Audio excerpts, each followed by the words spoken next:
If you're considering purchasing a co-op. Joining us this morning with some advice is Associate Broker for Prudential Douglas Elliman, Darius Solomon. Darius, good to see you again. Good morning. Yeah, there's been a lot of building of condominiums in recent years, but still co-ops make up the bulk of the market, right? It is the bulk of the New York City market, and especially Manhattan. And what's been fueling the market, you say, are people moving in, immigrants moving in, or new people to New York City, so they still are a little fuzzy on this distinction. So why don't we go over it again? Co-op versus condo. Definitely, and most people still are aware of the complete differences, even if you've been here for a while. But essentially, with a condominium, which is similar to most of the rest of the United States, it's buying real property. If you're looking from a financial standpoint, it's typically about 10% down. And then on top of that, from an investment tool standpoint, it's much more flexible. You can easily sublet, use it as an investment tool.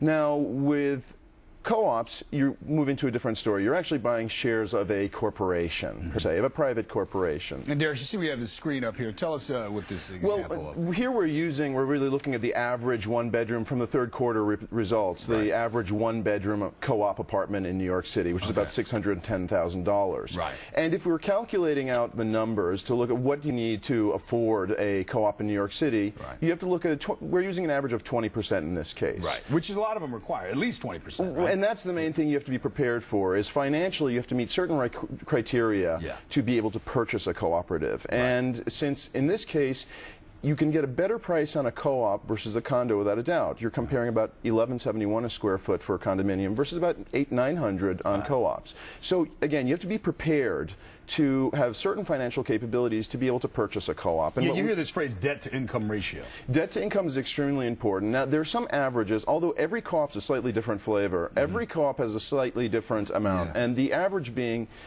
you have to look at 25% or better debt to income. And if we were using the example of the $600,000 purchase, there's a simple way to calculate what your debt to income is. Here we used, with $600,000, you're talking about $3,044 a month in a mortgage. And we use an example of a $1,000 maintenance on a monthly basis. Where are those numbers? Hold on, I'm so confused. If you, in this case, if you take your maintenance and mortgage and add them together, it'll give you annual amount of $48,500. Okay. Now, the way to calculate your debt to income in this scenario is to multiply that number by 100, and then take your annual household income and divide that into that number. In this case, it gave an amount of 24.5% debt to income. So, important step number one is figuring out what your debt to income is for your purchase. Now, co-ops have other requirements as well, and remember, we're just using averages here. Some will be stiffer, some will be a little bit more lenient.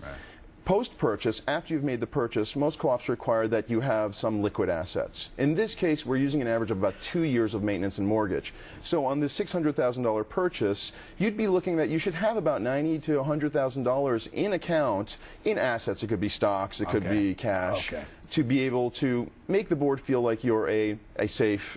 That's after the purchase. After the purchase. All right, you'll probably have to go over that debt-to-income ratio again with your broker as well. But what are other things you should consider? Many people don't realize if they're in the city the stringent rules that co-ops have, and the right to refuse. Well, you have to be very cautious. And when you're looking at a co-op, you might meet the criteria, but just keep in mind, nothing is guaranteed. And there's some points. So be prepared to understand the building requirements. Speak with your broker, or if you're looking on your own, speak with the owner. With co-ops, there are fairly lengthy board packages. Be prepared to release all your financial information. Understand the time frames, about 60 to 90 days from an acceptance to a closing date. Approval isn't guaranteed in any case, so always keep your mind of what's going on out there. And if you are a little tight on the financial requirements, some buildings will allow guarantors. And another important step is, if your debt to income is a little tight, you might consider putting a little bit more cash down to lower your monthly costs. And so there are ways to work within that. Okay. All right. Some important distinctions there between co-ops and condos. Thank you, Darius. Always a pleasure. Try to sort through it for us. For more information about buying a co-op, just check our website, WNBC.com. Up next.